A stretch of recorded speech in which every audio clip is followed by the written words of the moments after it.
Howdy folks, and welcome to Ground of Faces. I'm your host, Legendary, and today I will tell you why I think this game will be a hit. I joined the Discord of the game since quite a while, it's been a few months from now, and they were telling us that they were going to launch a Kickstarter. And launching a Kickstarter, they did. They launched it on the 3rd of May, and the game got fully funded in 4 hours. Their objective was 30,000 euros, and they introduced some stretch goals when they reached this objective, and the first stretch goal is already reached. It introduces some pets and cats into the base. Anyway, let's talk about the game in itself and why I think it's going to be great.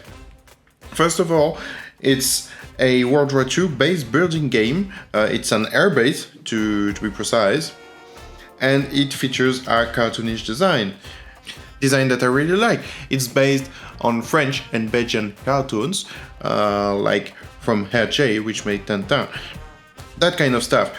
And seeing that into a game is not something that you see very often, and I find that very refreshing that an independent developer decided to do just that.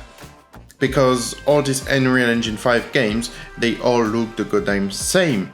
They try to be photorealistic, but they have a small development team, so they just cannot afford to look great. They just look, pretty nice, but it's not as much detailed as you want it to. And that's why I really like the choice made by Blind Flux Studios, which is behind Ground of Faces. They really decided to make the game look unrealistic, and it's not very detailed when you look at the pictures on the screen. Since it's not detailed, it's quite easy for them to do, even for a small team. And that's what I really like. It's not a huge game made by a small team that cannot afford to make a fully fledged game. Instead, it's a small game made by a small team, and at least I am reasonably confident that they can achieve what they aim for. And that's one of the things that I really enjoy about this game. It also features a period that I really like. If you follow this channel since quite a while, you can see that most of the games that I played were in World War II. And it's basically my favorite period. So I really like the fact that they decided to feature this period as well. And something that you don't see very often, the RAF. Most of the time you just see Germans, sometimes Russians, along with American and Japanese. Very rarely you see French or British people.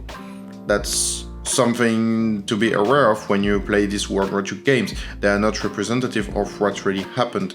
They are just a vision of what happened.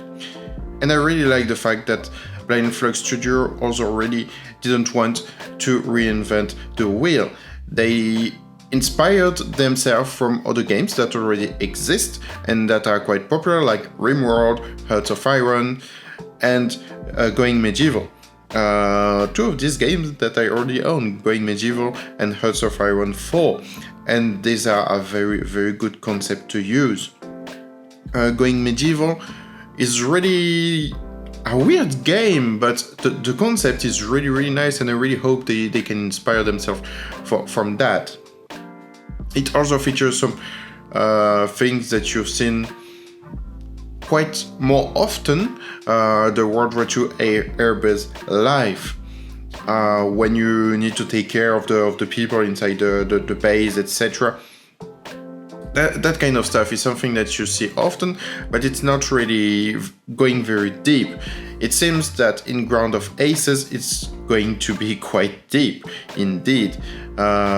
As you can see on the screen, they took an advisor to make sure that what they do is at least reasonably historically accurate. Of course, it's not a simulation.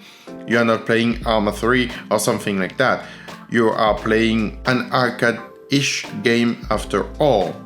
So yeah, these are the reasons why I think this game really was a success on Kickstarter, why I like this game, why I encourage you to go to Kickstarter and to support this game as well. I think it's going to be great. It's releasing in 2024. There will be an alpha in the end of 2023. For those who are pledged, I think it's more than 49 euros or something like that. If you don't want to pledge on the Kickstarter, because you don't want to, that's entirely your right and that's reasonable to do. Just join their Discord. You will see all the news. They're very welcoming. And you will see how it's like to develop a game. They really like to show some bits about the development, and that's really good. So I really hope you enjoyed this video and maybe you made your mind up into pledging this game. The link is in the description, and I think I've said it all. So I wish you all a very good day. I hope you enjoyed this video, and I will see you all next time, folks. Goodbye.